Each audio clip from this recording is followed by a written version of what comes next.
The bell over the door of Laura's diner jingled as Mike Reynolds walked inside, dusting his jacket.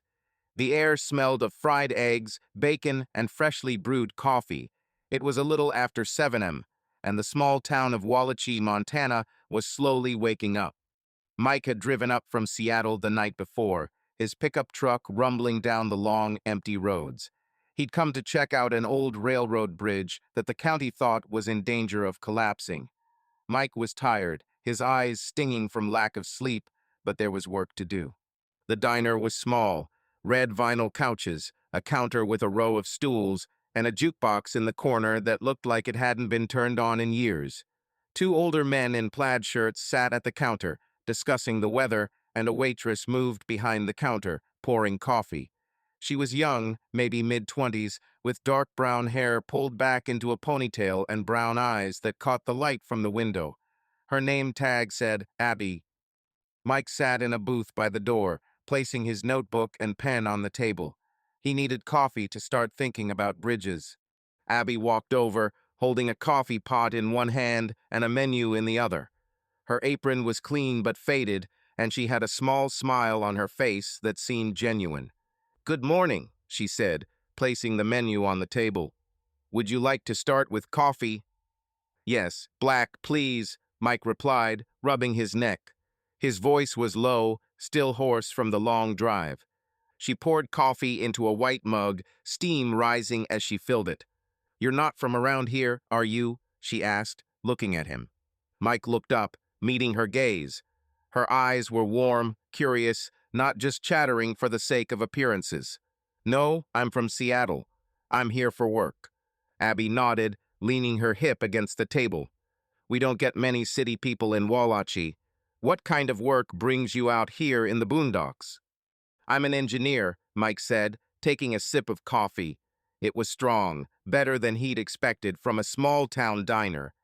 "Checking out a railroad bridge outside of town. The county thinks it's falling apart." "That old bridge by the river?" Abby's eyebrows rose. "It's been there forever. The locals say it's cursed, but I think it's just rusty." Mike chuckled as he placed his mug on the table. "Cursed or rusty, I'll figure it out. Hopefully it'll be quick." "Good luck," Abby said, her smile widening. "Hungry? We have pancakes, eggs, or a special on the menu called meatloaf, but I wouldn't recommend it first thing in the morning." "Pancakes will do," Mike said. "And some bacon." "I'll do it now." She wrote the order down in her notebook and turned to leave, but stopped. "What's it like in Seattle? I've never been there." Mike leaned back in his seat, considering her question. "A big city, lots of people, cars, noise, rain almost every day. But there is a bay there, beautiful, especially in the evening when the lights come on." Abby nodded, her eyes widening slightly. "It sounds like another world. Here we have only mountains, cows, and a couple of streets. Sometimes it seems like time has stopped." "Sometimes it's good," Mike said, looking at her. "Silence helps you think." "Maybe," Abby said with a shrug. "But I'd like to see something else. Just once. Okay, I'll be back with your pancakes." She walked away toward the counter, and Mike watched her go. Something in her voice, a mixture of curiosity and longing, struck him.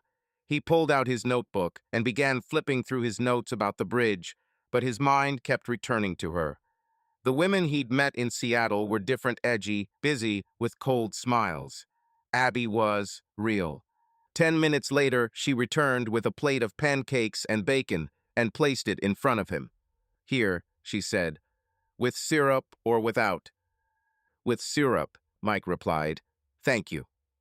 She placed a small jug of maple syrup on the table. "If you need anything else, just shout. I'm here." "Listen," Mike said as she turned to leave. "You said you wanted to see something else. What was it?" Abby paused, looked at him as if deciding whether to respond, then sat down on the edge of the seat opposite him. "I don't know. The city, I guess. Tall buildings, bright lights. When I was little, my mom and I used to go to Billings, and there was a mall, a huge one, with a bunch of stores. I thought, this is the life. And here, everything is the same. Every day is the same." Mike nodded, cutting off a piece of pancake. I understand. But big cities are not always what they seem. It's beautiful there, but hard. Everyone is running somewhere. Maybe I want to run, Abby said, her voice quieter. At least a little. She paused, looking out the window as an old pickup truck drove down Main Street. Mike watched her, noticing her fiddling with the edge of her apron. Do you do anything other than work at the cafe? He asked. Abby smiled, but there was sadness in her smile. Sometimes I draw. Nothing serious. When I was a child, I sat by a lake outside the city and drew stars.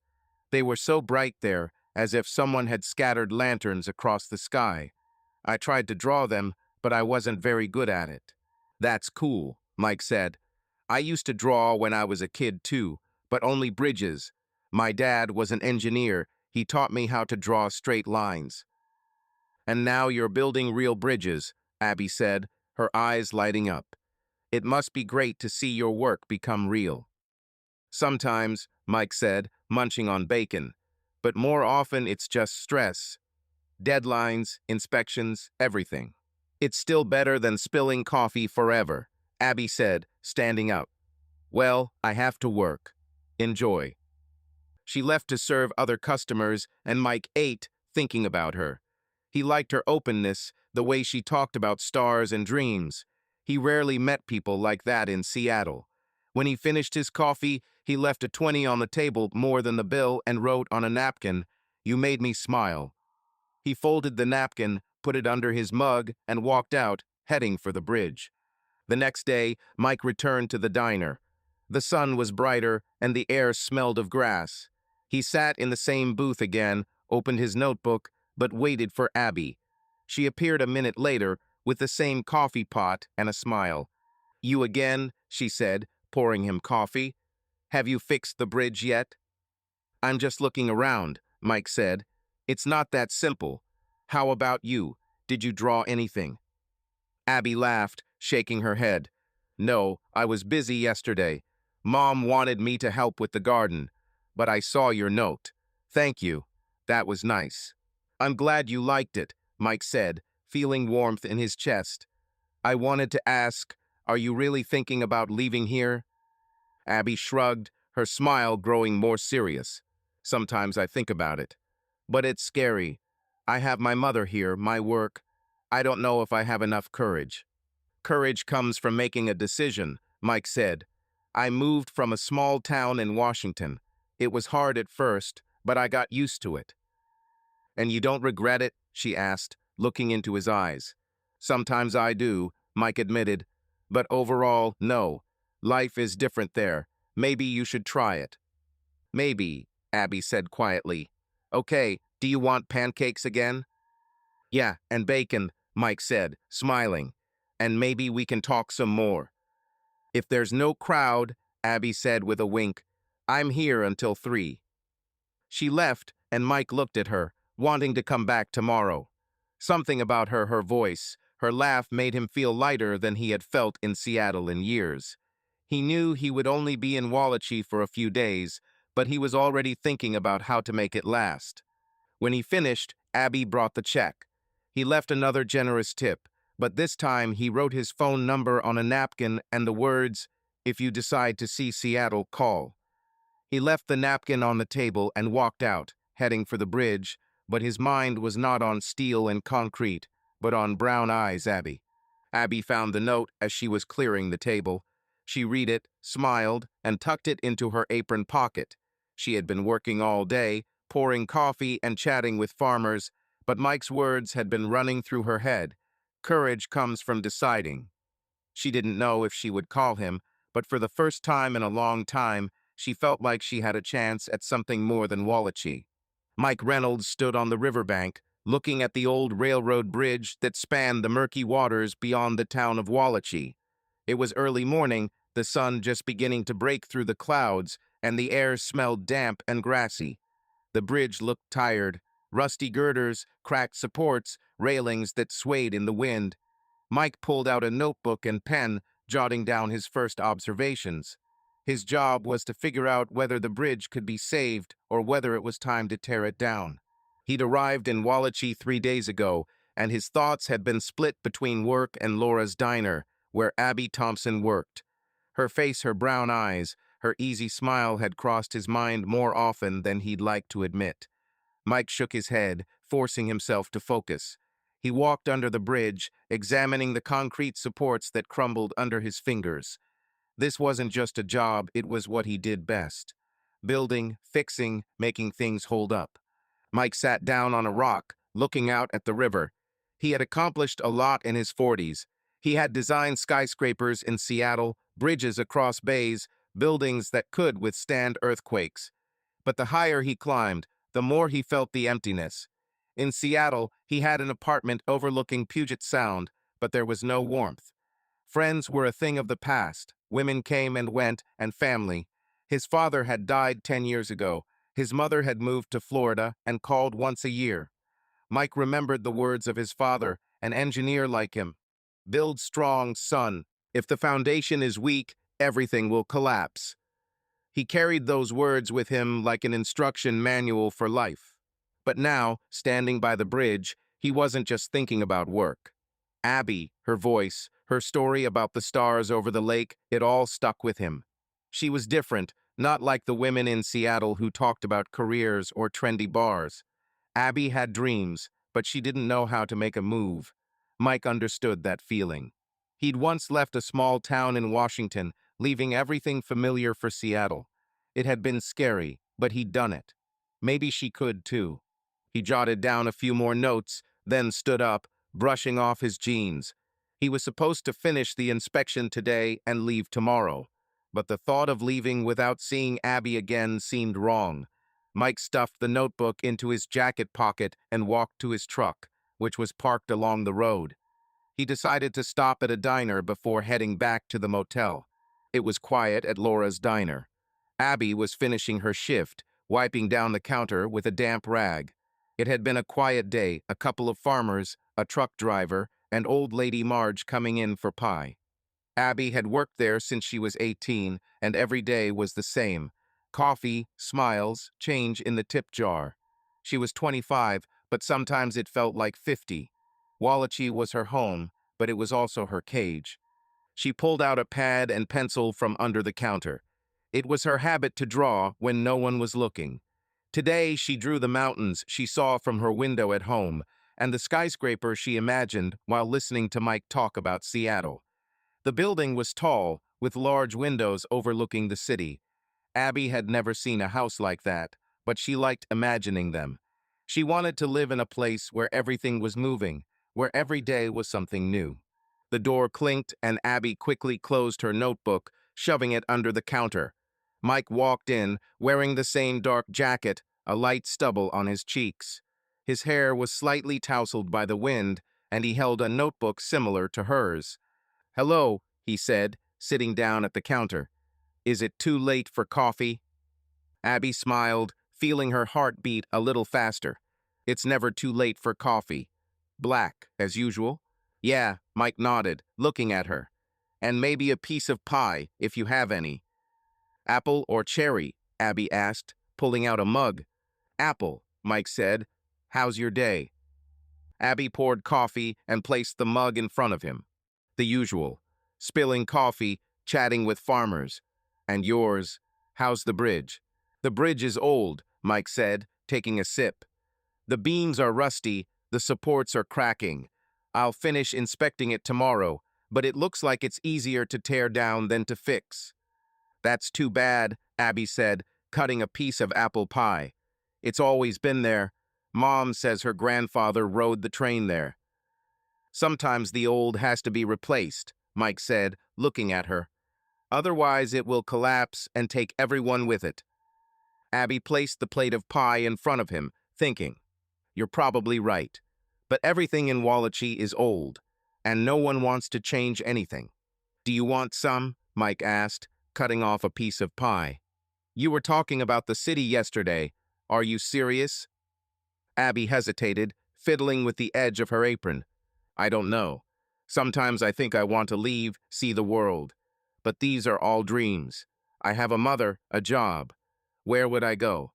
Mike looked at her, his gaze serious but warm. To Seattle, for example. There are many opportunities there. Work, study, whatever you want. Seattle? Abby laughed, but her voice shook. It's a different world. I don't even know where to begin. Start small, Mike said. Get a job, a place to live. I could help.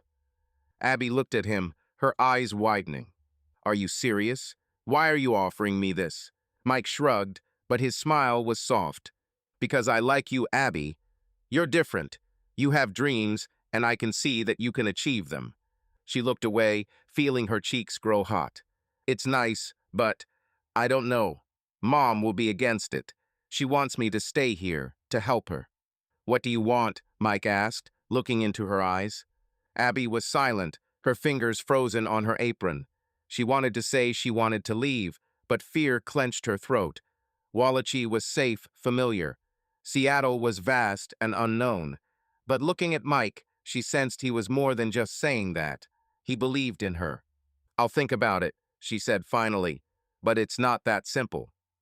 I understand, Mike said, finishing his pie. But if you decide to call me, I'm leaving tomorrow, but I'll be in Seattle. You have my number. Abby nodded, remembering the note he'd left yesterday. She'd kept it in her jeans pocket, not daring to look at it again. Okay, she said. Thank you, Mike. He finished his coffee, left the money on the counter, and stood up. See you, Abby, and think about what I said. See you, she replied, watching him leave. The door clanged, and the diner became quiet again. Abby got home at 6 o'clock. Their house was small, with a wooden porch and a vegetable garden in the back. Marge, her mother, was in the kitchen, peeling potatoes. She was 55, but years of working at the store and caring for Abby had put wrinkles on her face. Abby sat at the table, her sketchbook next to her. You're late, said Marge, without looking up. Is your shift running late? No, I was just chatting with this guy, Abby said, opening her notebook. He's from Seattle, an engineer. Marge looked at her, her brows furrowed. From Seattle? What does he want in Wallachie? Checking out the bridge, Abby said, drawing a skyscraper. He asked me to go with him, to Seattle. Marge put down the potato, her gaze hardening. Go? You barely know him, Abby. What nonsense. It's not nonsense, Abby said, her voice quieter. He says there's a lot of opportunity there. I could get a job, start something new. New? Marge shook her head. Here you have a home, a job, me. And what's there?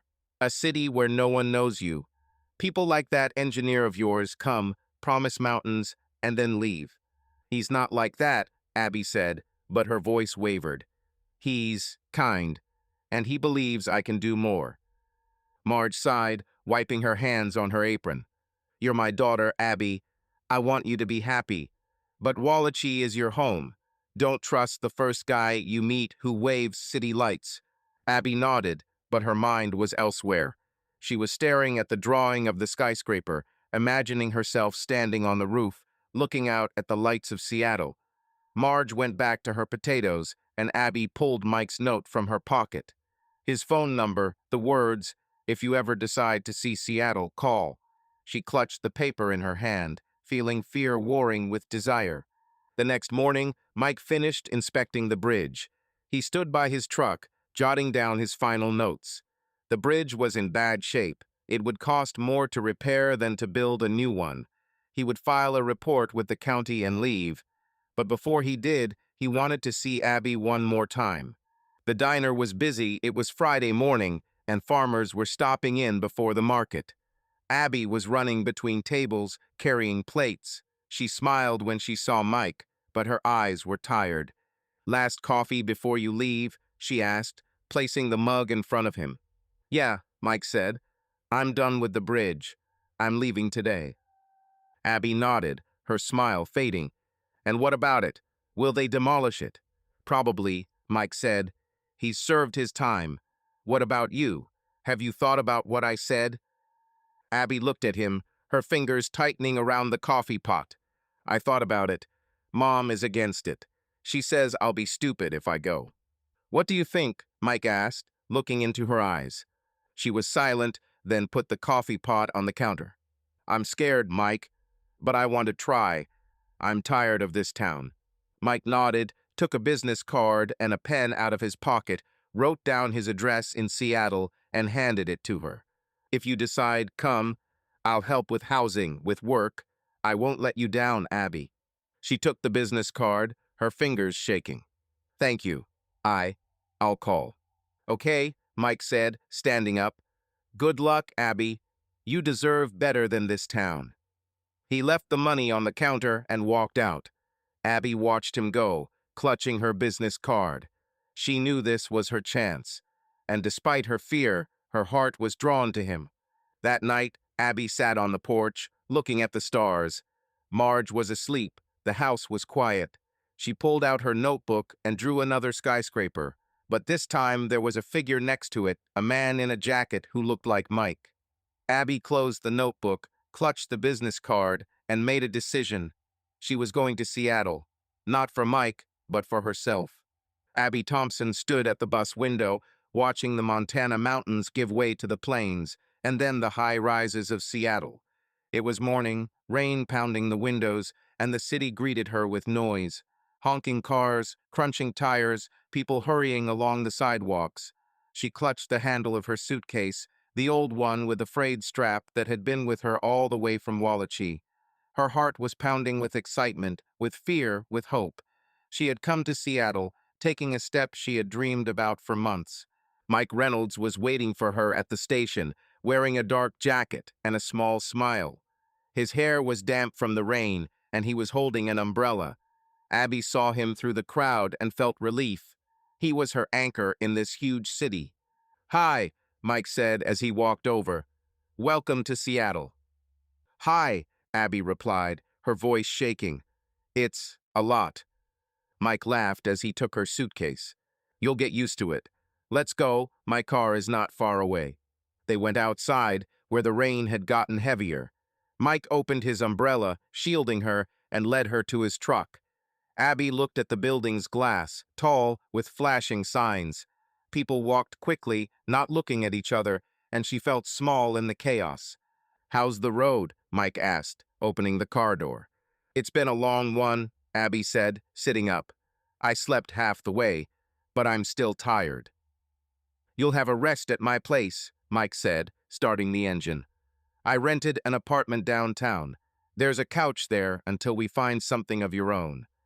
Abby nodded, looking out the window.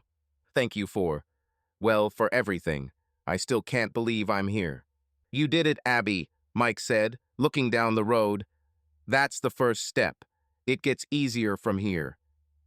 She smiled, but inside she was uneasy. Wallachie was left behind, as was her mother, Marge, who had begged her to stay until the very end. Abby had promised to call, but she knew her mother would worry. She took out her phone, but put it back. Later. Right now, she just wanted to be here with Mike. Mike's apartment was on the 6th floor, overlooking Puget Sound. The rooms were simple: a couch, a TV, a desk with blueprints, a kitchen with a coffee maker. Abby set her suitcase by the door, looking around. The air smelled of coffee and paper. There's your place, Mike said, pointing to the sofa. I made the bed. If you need anything else, just let me know. That's great, Abby said, sitting down. You're cozy. I'm trying, Mike said, turning on the coffee machine. Want some coffee, or should I show you around right away? Abby looked at him, her eyes lighting up. The city, I want to see everything. Then get ready, Mike said. The rain has stopped. Let's take a walk along the embankment. Half an hour later, they were walking along the Seattle waterfront, which smelled of salt and fish. The Ferris wheel spun in the distance, tourists took pictures of the bay, and seagulls screamed over the water. Abby held a paper cup of coffee that Mike had bought from a street stand. This is amazing, she said, looking at the water. We only have a river in Wallachie, and that's shallow. The bay is the heart of Seattle, Mike said. I come here when I need to think, especially at night, when the lights come on. Abby nodded, her hair blowing in the wind. I've never seen so much water. And people. How did you get used to it? Little by little, Mike said, stopping at the railing. At first it feels like the city is going to swallow you up, but then you find your rhythm. I hope I find it too, Abby said quietly. I feel like a tourist right now. You're not a tourist, Mike said, looking at her. You're part of this now. I'll help. She smiled, feeling warmth in her chest. Mike was there, and it made the city less scary. She looked at him, his dark eyes, his light stubble, his confident gait, and realized she was falling in love. Not just with the city, but with him. Let's go to dinner, Mike suggested. There's a restaurant with a view of the bay. You'll like it. Let's go, Abby said, her voice soft. But I'm not dressed for restaurants. You're okay, Mike said, smiling. This is Seattle. No one gives a shit here.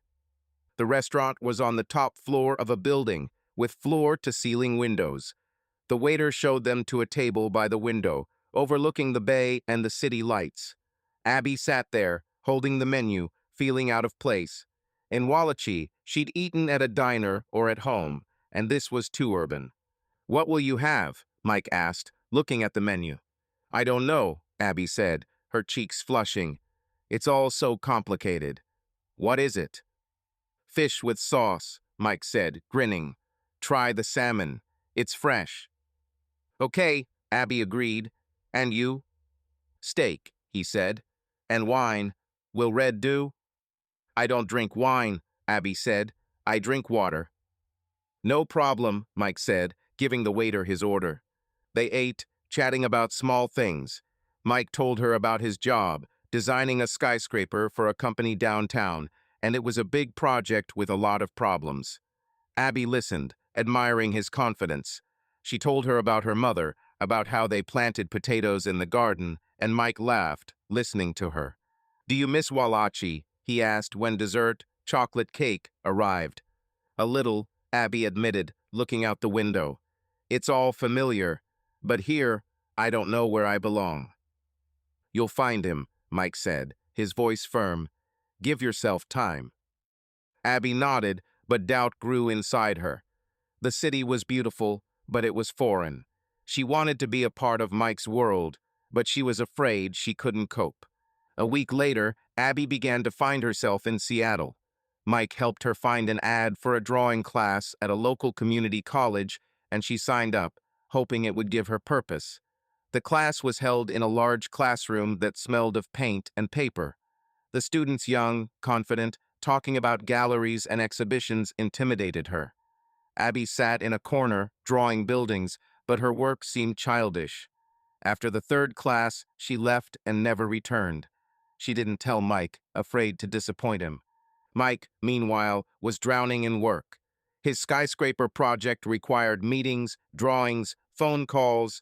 He came home late, tired, but tried to make time for Abby. One evening, he returned with a box in his pocket. Abby was cooking dinner pasta with sauce and did not notice him enter. Abby, Mike said, standing in the kitchen doorway. Can we talk? Of course, she said, wiping her hands on a towel. Did something happen? No, it's okay, Mike said, coming over. I just thought, we've been together for 3 months now, and I want you to know that I'm serious. He took out a box and opened it. Inside was a ring, simple, silver, with a small stone. Abby froze, her eyes widening. It's not right away, Mike said quickly, but I want to marry you, when you're ready. Abby stared at the ring, her heart pounding. Mike, this is so unexpected. I know, he said, taking her hand. But I love you, Abby. I want you with me. She nodded, her eyes shining with tears. I love you too. Yes, I want it. Mike put the ring on her finger and put his arms around her. Abby leaned into him, feeling his warmth, but there was a lump inside her. She was happy, but the city still weighed on her. She wanted to be who Mike saw her, but she didn't know how. That night, Abby sat on the couch, holding her phone. Mike was asleep, his laptop open on the table with blueprints of a skyscraper. She dialed her mother, Marge, and waited for her to answer. Abby, Marge's voice was sleepy. Are you okay? Yes, Mom, Abby said quietly. I just wanted to talk. Is something wrong? Asked Marge. Your voice is sad. No, it's fine, Abby lied. Mike proposed to me. Well, almost. He gave me a ring. An offer? Marge paused. You barely know him, girl. Are you sure? I love him, Abby said, looking at the ring. He's kind, Mom, and he cares about me. And the city? Asked Marge. Are you happy there? Abby hesitated, looking at the lights outside the window. I'm trying. It's hard, but I can handle it. If you're having a hard time, come back, Marge said. Wallachi is your home. I know, Abby said, her voice shaking. I'll call again, okay? Good night. She hung up, tears stinging her eyes. She didn't want to go back, but Seattle was too big, too fast. Mike was her light, but she was afraid she'd get lost in his world. Abby Thompson stood at the stove in Mike's apartment, stirring spaghetti sauce. The kitchen smelled of tomatoes and basil, and outside the window, Seattle was aglow with lights. It was 7 o'clock at night, and the rain pounded the windows, drowning out the sounds of the city. It had been 2 years since she'd moved here from Wallachi, and this was her life now. Her sixth-floor apartment, her job at a nearby cafe, Mike, who had been her husband for 6 months. The ring on her finger silver, with a small stone, glimmered in the lamplight. But sometimes, looking at the lights, she felt like an outsider. Mike was at work, finishing the plans for a new skyscraper. He was often late, and Abby had grown accustomed to these quiet evenings. She turned on the radio, a pop song was playing, and began to set the table. The doorbell rang, startling her. Mike never rang, he had a key. Abby wiped her hands on her apron and went to answer it. Standing in the doorway was Caitlin Morgan, her friend from Wallachi. Her red hair was pulled back into a high ponytail, her denim jacket was soaked from the rain, and she was carrying a battered backpack. Caitlin smiled, flashing her white teeth. Abby, she cried, rushing to hug her. Surprise! Abby froze, then hugged her back, smelling cigarettes and cheap perfume. Caitlin, what are you doing here? Come to conquer Seattle, Caitlin said, walking in uninvited. She dropped her backpack on the floor and looked around the apartment. You've got yourself a nice place. Where's your engineer? At work, Abby said, closing the door. You didn't tell me you were coming. Why? Caitlin plopped down on the couch, stretching out her legs. I decided I was done rotting in Wallachi. I want to be an actress, Abby. Seattle is my ticket to Hollywood. Abby sat across from her, still stunned. Caitlin hadn't changed. The same bold eyes, the same loud laugh. They'd been friends since childhood, sharing secrets, running to the lake, but Caitlin had always been bolder, willing to do anything for an adventure. Abby loved her for it, but sometimes she was afraid of her assertiveness. Are you hungry? Abby asked. I'm making spaghetti. Sure, said Caitlin. And tell me how you're doing here. An engineer's wife, huh? Sounds cool. Abby smiled as she returned to the stove. It's fine. I work in a cafe. We live here. Mike is busy, but he's a good guy. Good, Caitlin snorted, opening her backpack. She pulled out a bottle of cheap wine. That's all you have to say? Abby, you're in Seattle. Where's the partying? Where's the life? Abby set the plates on the table, her smile fading. We have our own life. Not everyone needs parties. Okay, don't be mad, Caitlin said, uncorking the wine. I'm just kidding, but you should show me around town. I heard there are clubs where the stars hang out. Abby shook her head as she poured the sauce. I don't go to clubs. It's not my thing. Then let's make it yours, Caitlin said with a wink. Come on, Abby, let's have some fun like we used to. Abby didn't answer, but her thoughts went back to Wallachi, to the nights by the lake, when she and Caitlin would sing along to the guitar and laugh until they cried. It was the freedom she missed now. Mike returned home at 9, tired, with a folder of blueprints under his arm.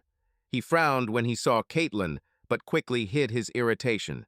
Hi, he said, taking off his jacket. You're Abby's friend, right? Caitlin, she said, holding out her hand. And you're Mike, the engineer who stole my friend. Mike shook her hand, but his smile was forced. Nice to meet you. Are you staying in Seattle for long? Until I become a star, said Caitlin, sipping her wine. I want to be an actress. I've already signed up for a casting. Good luck, Mike said, sitting down at the table. He looked at Abby. Everything okay? Yes, Abby said, setting a plate in front of him. Caitlin just got here. She's staying with a friend, but she's staying here tonight. Mike nodded, but his eyes were wary. Caitlin chattered on and on about auditions, about the guy who had promised her a role in a commercial, about parties where she was going to make connections. Mike ate in silence, nodding occasionally, but Abby could tell he was tense. Caitlin was too loud, too bright for his quiet world. After dinner, Mike went to bed, citing fatigue. Abby washed the dishes, and Caitlin sat on the couch, scrolling through her phone. Is he always like this? Caitlin asked, not looking up. Which one? Abby wiped the plate. Serious, Caitlin said, like he swallowed a ruler. Abby, you're in a cage here. When was the last time you had fun? Abby put the plate down, her hands frozen. I'm not in a cage. We're fine. Okay? Caitlin stood up and walked over to her. You cook spaghetti and wait for him to get home from work. This isn't you, Abby. Remember when we ran down to the lake? You were alive. Abby looked at her, her throat tightening. It was a long time ago. I grew up, Caitlin. Grew up? Caitlin snorted. You just hid. Come with me to the club. I found a place neon. Ryan Crow, the rocker, is playing there tomorrow. It's gonna be awesome. I don't know, Abby said, looking away. Mike doesn't like clubs. What about you? Caitlin stepped closer, her voice softening. This isn't about him, Abby. This is about you. One night, what's wrong? Abby was silent, looking at the ring on her finger. She loved Mike, but Caitlin was right, she missed her life. The city was weighing on her, and she wanted to feel like herself, even if just for a moment. I'll think about it, she said finally, but Mike has to agree. Convince him, Caitlin said, smiling. You can do that. Abby nodded, but inside she was restless. Caitlin returned to the couch, and Abby finished washing the dishes, thinking about the past of freedom, of laughter, of who she had been before Seattle. The next day, Abby was waiting for Mike to come home from work. He came home late, with dark circles under his eyes. She sat on the couch, nervously fiddling with her ring. Mike, she began as he sat down next to her. Can we talk? Of course, he said, taking off his shoes. What happened? Caitlin wants to go clubbing tomorrow, Abby said. The Neon. There's a concert there. She's asking me to go with her. Mike frowned as he looked at her. Club? You don't like places like that. I know, Abby said quickly, but Caitlin just got here and I want to spend time with her. It's just for one night. Mike sighed, rubbing his neck. I don't like this, Abby. Caitlin, she's unreliable, and clubs aren't your thing. Maybe it's me, Abby said, her voice firmer. I'm always at home or at work. I want to try something new. Mike looked at her, his gaze softening. If it's important to you, go. But be careful, and call if something's wrong. Thank you, Abby said, hugging him. I'll be back early. He nodded, but Abby could tell he wasn't pleased. She felt guilty, but also excited. Caitlin had promised a night of action, and Abby wanted it. Caitlin sat in a nearby cafe, holding her phone. She was texting a guy named Zach, a blogger she found online. He made videos about parties and celebrities, and Caitlin saw an opportunity. Tomorrow at Neon, she wrote, Ryan Crow is performing. Bring your camera. There will be something to film, I promise. Zach responded a minute later. What's all the fuss about? Who's going to be there? My friend, Caitlin wrote. She's sweet but naive. If something goes wrong, it'll blow up the internet. Deal, Zach replied. Just don't screw it up. Caitlin smiled, putting her phone away. She knew Abby wasn't ready for the club scene, but this was her chance. If the Ryan Crow video went viral, she'd get the attention she craved. Abby was just part of the plan. That evening, Abby stood in front of the mirror, trying on a black dress she'd bought at a thrift store. It was simple but flattering. Caitlin sat on the couch, painting her nails red. "You look hot," she said, looking at Abby. "Did Mike let go?" "Yes," Abby said, smoothing her hair. "But he's not thrilled." "Whatever," Caitlin said, standing up. "It's your night, Abby. Forget about him for a couple of hours." Abby nodded, but her stomach clenched. She wanted to have fun, but Caitlin's words, "You're in a cage," echoed in her head. She looked at the ring, then at Caitlin, who was already pulling on her jacket. "Come on," Caitlin said, grabbing her hand. "Seattle is waiting." They stepped outside, where the rain had turned cool. The taxi took them to the Neon Club, and Abby felt nostalgia mingle with temptation. The Neon Club was buzzing like a beehive. Abby Thompson followed Caitlin through the crowd, feeling the bass of the music pounding in her chest. The strobe lights flickered red, blue, green, illuminating the faces of people dancing, laughing, screaming. The air was heavy, smelling of sweat, perfume, and alcohol. Abby held Caitlin's hand, afraid of getting lost. Her black dress clung to her body, and her heels, unfamiliar after her sneakers, made her stumble. "Come on, Abby, hold on," Caitlin shouted, turning around, her red hair flying, her eyes sparkling with excitement. "This is life, baby." Abby nodded, but her stomach was churning. She hadn't been to a club before. There were no such places in Wallachie, and in Seattle she preferred quiet evenings with Mike. Mike. His face flashed through her mind, tired, with a slight smile as he said, "Be careful." Abby shook the thought away, following Caitlin to the bar. The bar was long and neon lit, with bartenders moving about behind it, mixing cocktails. Caitlin pushed her way forward, waving. "2 whiskeys and cokes," she shouted to the bartender over the music. "I don't drink whiskey," Abby said, leaning toward her. "How about something lighter?" "Relax," Caitlin replied, smirking. "1 cocktail won't kill you. You're alive today, Abby." The bartender set 2 glasses of dark liquid and ice in front of them. Abby took hers and took a sip. The taste was sharp, burning, but warm. She cleared her throat, and Caitlin laughed. "That's my girl," she said, clapping her on the shoulder. "Drink up, and let's get closer to the stage. Ryan Crow will be on soon." Abby took another sip, feeling the warmth spread through her body. The music grew louder, the crowd thickening around the stage. Caitlin pulled her forward, squeezing through the people. Abby held the glass, trying not to spill it, and suddenly felt lighter. The whiskey made everything easier, the noise, the lights, the crowd. She smiled, feeling free for the first time that evening. The stage was large, with a black curtain and spotlights. The crowd screamed as the lights went down and the musicians took to the stage. The drummer hit the cymbals, the guitarist strummed a chord, and there he was, Ryan Crow, stepping forward. He was tall, wearing a black leather jacket with dark hair and tattoos on his neck. His voice, husky and deep, filled the room as he sang the first song about the road, about freedom, about the night. "Cool, huh?" Caitlin shouted, jumping up and down to the music. "Yes," Abby said, her voice drowning in the noise. She looked at Ryan, at his confident movements, at the way he held the microphone.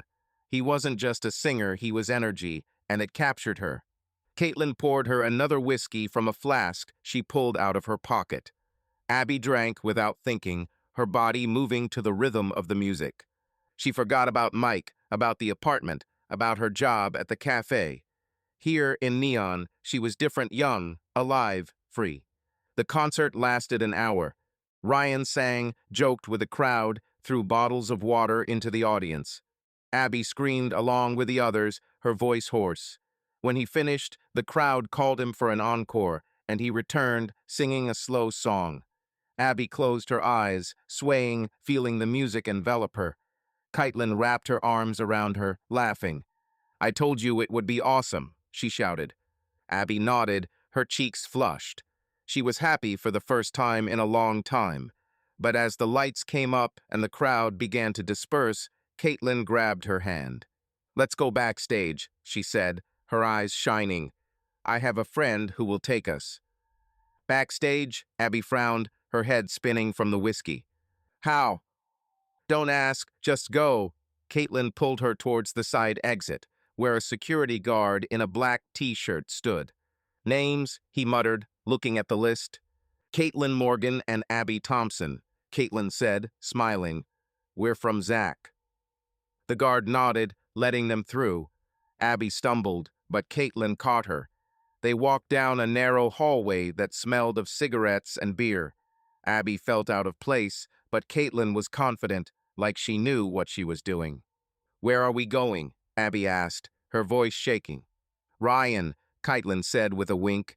"He likes to hang out after the show. This is our chance, Abby." "A chance at what?" Abby stopped, but Caitlin pulled her further. "For life," she answered. "Don't be afraid, it will be fun." They walked into a room with leather couches, a bar, and dim lighting.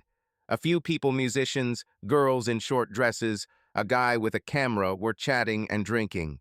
Ryan Crowe stood at the bar, holding a bottle of beer. He looked at them, and his lips stretched into a smile. "New guys," he said, coming over. His voice was low and husky. "How was the show?" "Awesome," Caitlin said, stepping forward. "I'm Caitlin. This is Abby. We're big fans." "Good to hear," Ryan said, looking at Abby. His eyes, dark and slightly sparkling, lingered on hers. "You're Abby, right? You look cute." Abby blushed, clutching her purse. "Thank you. You sang great." "I try," Ryan said, smiling. "Want a drink? We've got everything here." "Sure," Caitlin said, heading towards the bar. "Abby, take whatever you want." Abby wanted to refuse, but Ryan had already handed her a glass of whiskey. "Try it," he said. "It will relax you." She picked up the glass and took a sip. The whiskey burned her throat, but she smiled, not wanting to look stupid. Ryan sat down next to her, his knee touching hers. "You're not from Seattle, are you?" he asked, looking into her eyes. "No, Montana," Abby said, her voice shaking. "She came here a couple of years ago." "Montana?" Ryan chuckled. "Country, huh? How's the city?" "Big," Abby said, taking another sip. "Too big sometimes." "I understand," he said, leaning closer. "But you can find something of your own here. Do you want me to show you?" Abby looked at him, her head spinning. He was handsome, confident, and his attention made her feel special. She didn't notice Caitlin walking over to the guy with the camera, whispering something in his ear. "Maybe," Abby said, her voice quieter. Ryan smiled and took her hand. "Let's go to the VIP room. It's quieter there." Abby nodded without thinking. She followed him, leaving her glass on the table. Caitlin watched her go, her smile satisfied. She nodded to the guy with the camera, Zach, and he followed them, phone in hand. The VIP room was small, with a black couch, a glass table, and a bottle of whiskey. Ryan closed the door, blocking out the noise of the club. Abby stood against the wall, her heart pounding. She knew she shouldn't be here, but the whiskey and his gaze were clouding her mind. "Sit down," Ryan said, pointing to the couch. "Don't be afraid, I don't bite." Abby sat up, clutching her purse. Ryan sat down next to her, too close. "You're beautiful, Abby," he said, touching her hand. "Why so tense?" I don't know," she said, looking at the floor. "This is all new to me." "Then relax," he said, pouring whiskey into 2 glasses. "Have a drink with me." She took the glass and drank. The whiskey was strong and her cheeks were burning.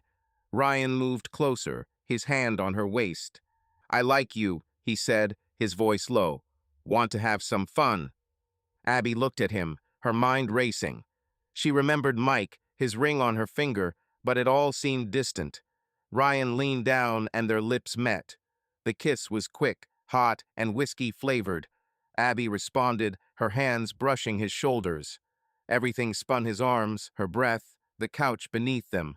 They fell on top of him, Abby's dress riding up, and she forgot everything. Suddenly, the door swung open. The guy with the phone Zach staggered in, the camera on his selfie stick blinking red. "Wow, it's hot in here," he shouted, laughing. Abby gasped, pushing Ryan away. She jumped up, adjusting her dress, her face flushed. Ryan cursed, rushing toward Zach. "Get out of here," he yelled, trying to snatch the phone. "Calm down, dude." Zach stepped back, still filming. "This is live now." Abby froze, her legs shaking. "On air?" she whispered, grabbing her purse. "What did you say?" Zach smirked as he dodged Ryan. "Catch the likes, baby. You're a star now." Abby bolted for the door, her heart pounding in her throat.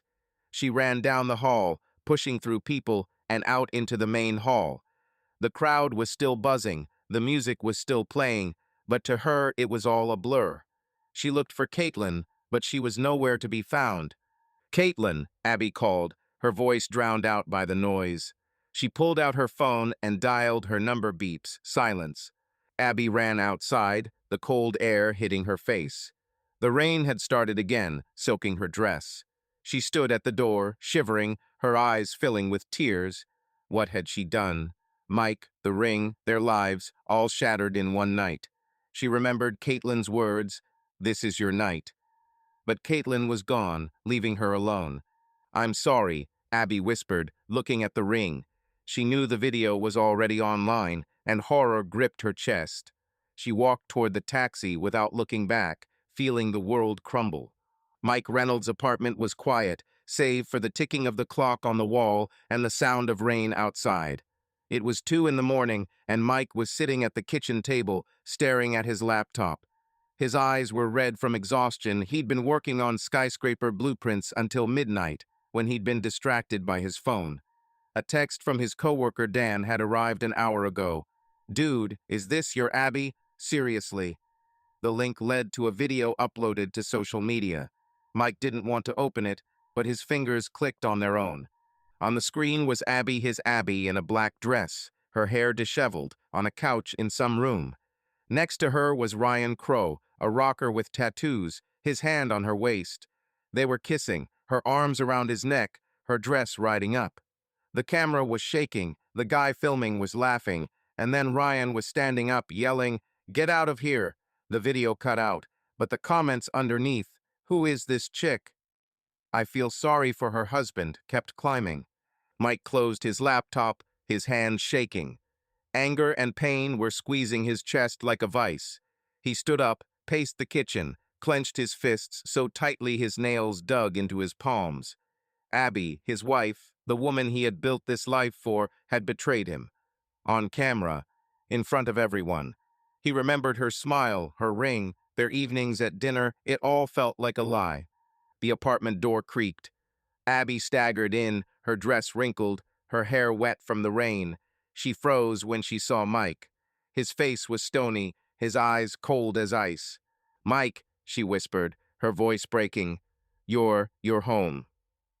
"Where have you been?" he asked, his voice low, almost growling. Abby stepped forward, her purse falling to the floor. "I'm at the club with Caitlin. Mike, I can explain." "Explain?" Mike took a step toward her, his fists clenched. "I saw the video, Abby. You with that rocker. Everyone saw it." Abby turned pale, her eyes filling with tears. "Video? Oh my God, Mike, I didn't know they were filming. It was a mistake. A mistake," he screamed, his voice echoing off the walls. "You kissed him, Abby, on the couch like a prostitute." She winced, backing away towards the door. "No, Mike, please. I drank. I lost my mind. Caitlin talked me into it. I didn't want to." Mike looked at her, his breathing heavy. Her tears, her pleas, only fueled his anger. He walked into the bedroom, pulled her suitcase out of the closet, the same one she'd brought from Wallachie. Abby followed, her voice shaking. "Mike, please listen," she cried, grabbing his hand. "It was a one-time thing. I didn't mean for it to happen." He pulled his hand away and threw the suitcase on the bed. "Don't touch me," he said, his voice quieter but harsher. "You ruined everything, Abby. everything. She fell to her knees, her tears streaming down her cheeks, leaving black mascara marks. I love you, Mike. I swear, I love only you. It was a mistake. I hate myself for it. Mike opened the closet and started throwing her things into the suitcase: dresses, t-shirts, jeans.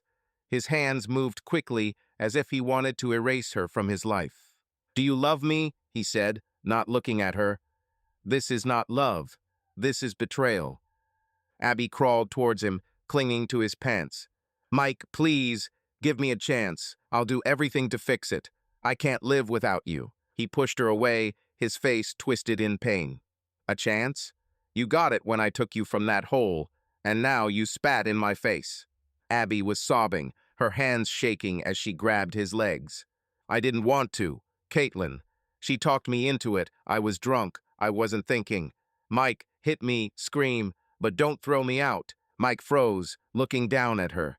Her words cut him, but his anger was stronger. He remembered meeting her in Wallachie, the way she smiled as she handed him coffee, how he had promised her a new life. And now she lay on the floor, disheveled, her eyes red, and all he felt was emptiness. Get up, he said, his voice dead. Get out. Abby shook her head, her sobs filling the room. No, Mike, I'm not leaving. This is our home. I'm your wife. You are not my wife, he said, leaning towards her.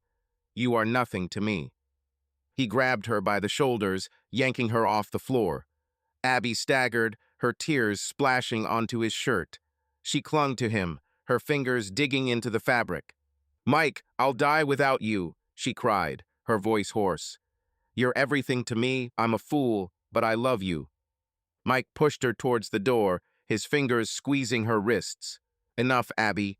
I don't want to see you. He opened his laptop, went to the bus website, bought a ticket to Wallachie for the morning. He printed it out, stuffed it in the pocket of her suitcase. Abby watched, her face white as paper. Are you serious? She whispered, her voice breaking. Are you kicking me out? Yes, Mike said, putting his suitcase down by the door. Go away. The bus is at 7 in the morning. Abby collapsed onto the couch, her sobs growing quieter but deeper. She took the ring off her finger and placed it on the table, her hand shaking. I didn't mean to, she said, looking at him. I'm sorry, Mike. He didn't answer, turned and walked into the bedroom, slamming the door. Abby sat there, staring at the ring, her tears falling onto the floor. She knew she had lost everything: his trust, their love, their home. Half an hour later, she stood up, picked up her suitcase, and walked out, closing the door quietly. The key jingled in the lock, and her footsteps faded into the hallway. Mike lay on his bed, staring at the ceiling. The silence was like a slab of concrete. He stood up, walked into the living room, and saw the ring on the table. There was a picture of them next to him, Abby laughing, her hair blowing in the wind on the Seattle waterfront. Mike picked it up, his fingers tightening around the frame. Pain tore at him from the inside, but there were no tears, only anger, cold and heavy. He sat on the couch, looking at the ring. He remembered his father's words, "Trust is everything, son. Without trust, there is nothing." Abby had broken that trust, and he couldn't forgive her. He didn't want to. He threw the photo on the table, lay down, closed his eyes. But sleep wouldn't come. Only her face, her tears, her cry, "I love you." Morning came with gray light and the sound of rain. Mike got up, made coffee, but didn't drink it. His phone was blinking messages from Dan, from his colleagues, all about the video. He didn't answer. The apartment was empty, without her things, without her scent. He went into the bedroom, opened the closet. Her dresses were gone, only his shirts. It was real. She was gone. He walked back into the living room, picked up the ring, and clenched it in his fist. The pain was still there, but the anger was starting to burn away, leaving an emptiness. He knew he had done the right thing. She had betrayed him, and he couldn't live with that. But a part of him, the part that loved her, was screaming that he had made a mistake. Mike opened his laptop and looked at the video again. It was everywhere: social media, chats, even the news. Ryan Crowe in scandal with unknown woman. Unknown. The word cut him. Abby was his wife, his life, and now she was just unknown in a headline. He closed the laptop, stood up, looking at the photo. Her smile, her eyes, it was all a lie. Or was it? He didn't know, and that was the worst part. Mike Reynolds stood on a construction site in downtown Seattle, watching a crane lift a steel beam. It was early morning, the air smelled of concrete and machine oil, and the sound of drills and workers' shouts drowned out everything else. It had been a week since he'd kicked Abby out, and he'd been living on autopilot ever since. Waking up, driving to work, drawing, returning to an empty apartment. The video of her cheating was still blaring on social media, and every glance from his coworkers, Dan, Sophia, even the cleaning lady, felt like a mockery. Mike clutched his tablet, checking the calculations. The skyscraper he was working on was his last chance to hang on. He was pouring everything he had left into the project. Sleepless nights, gallons of coffee, calls to contractors. If he could pull it off, maybe the pain would subside. If not, he didn't want to think about it. "Hudson, where are you?" Dan's voice, sharp and mocking, pulled him out of his thoughts. Dan was standing next to him in an orange vest, grinning. "Thinking about your star again." Mike gritted his teeth, his fingers tightening around the tablet. "Shut up, Dan. Work." "Oh, come on," Dan said with a shrug. "Everyone's been talking about your Abby and that rocker. Great video, man. You're famous now." Mike turned, his eyes narrowing. "Say another word, and I'll break your jaw." Dan chuckled, but walked away, muttering something. Mike exhaled, forcing himself to focus. He couldn't lose it. Not here. Not now. But an hour later, everything came crashing down. The crane lifting the beam made a grinding noise. Mike looked up, his stomach clenching. The cable snapped, and the beam fell, smashing into the unfinished foundation. The concrete cracked, dust flew up, and the workers screamed and ran. Mike ran toward the scene, his boots crunching on the gravel. "Everyone's okay," he shouted, coughing from the dust. "Yes, but it's terrible," answered one of the workers, taking off his helmet. "The foundation is in pieces." Mike looked at the devastation. Cracked concrete, a twisted beam, rubble. His project, his work, all destroyed. He knew it was the end. By midday, Howard, the company boss, had summoned him. The office on the 10th floor smelled of leather and coffee. Howard, a heavy-set man with gray hair, sat at his desk, leafing through a report. His eyes were as heavy as a slab of concrete. "Reynolds, what's all this chaos at the construction site?" he said without looking up. Mike stood with his hands behind his back. "The cable snapped. I checked it last week. Everything was fine. It's not my fault." "Not yours." Howard slammed his palm on the table. "You were in charge of the project. The investors are furious, the deadlines are missed, and you're telling me about cables." "I did everything according to the calculations," Mike said, his voice firm, but inside he was shaking. "If the contractor skimped on the equipment." "Stop making excuses," Howard snapped, standing up. "You were the best, Reynolds, but now you're a liability. You're fired." Mike froze, his throat tightening.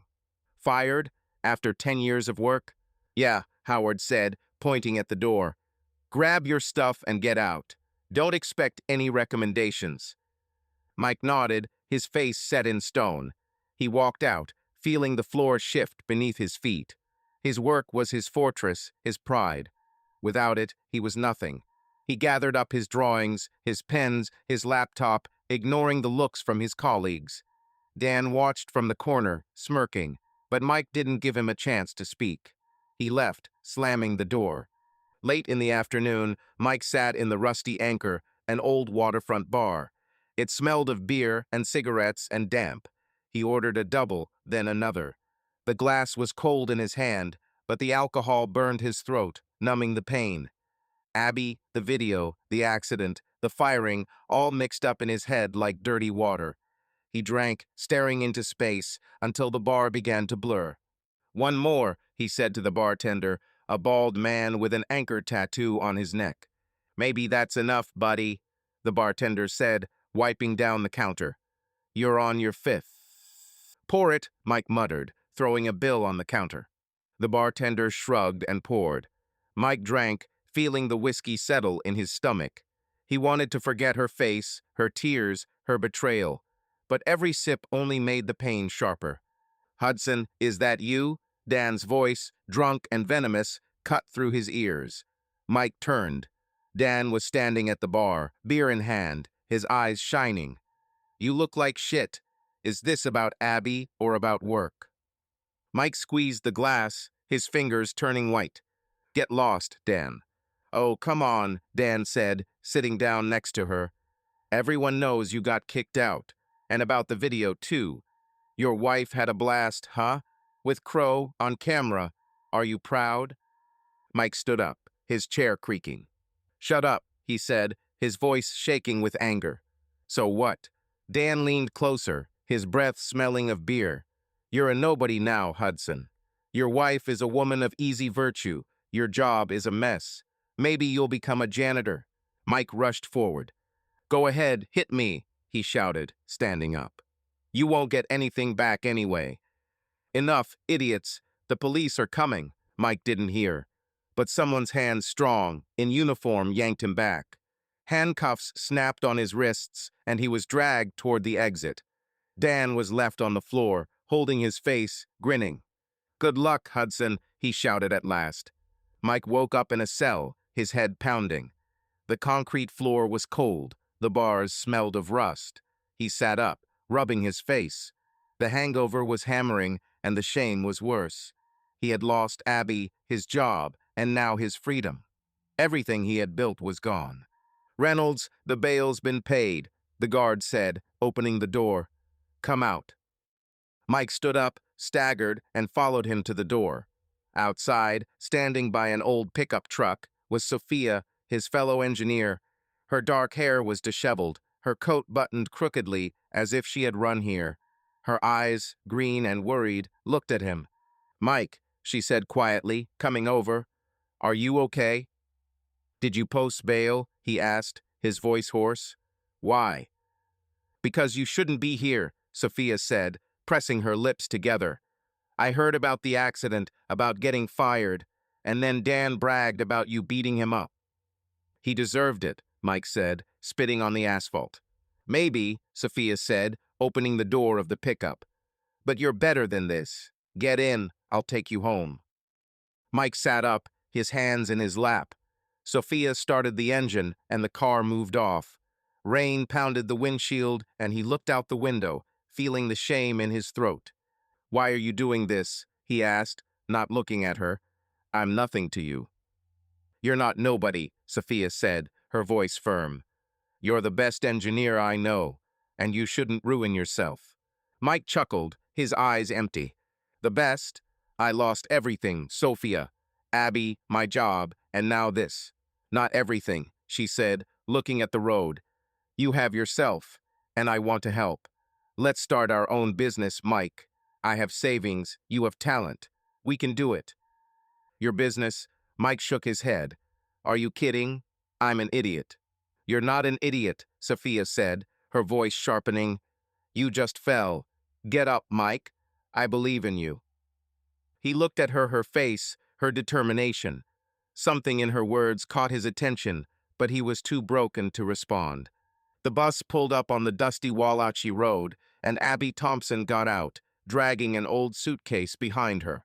It was morning, the sun was bright, and the air smelled of grass and earth. The town looked the same as it had 2 years ago. 2 main streets, a store, a church with peeling paint, and Laura's diner. But to Abby, it was different. She had not returned as the girl who had left for Seattle with dreams. Now she was broken, empty-handed, with an ache in her chest. Standing on the porch of their house was Marge, her mother. She was 55, but years of work and care had made her older, gray in her hair, wrinkles around her eyes. She looked at Abby, her face calm, but her eyes worried. Abby stopped, clutching the handle of her suitcase.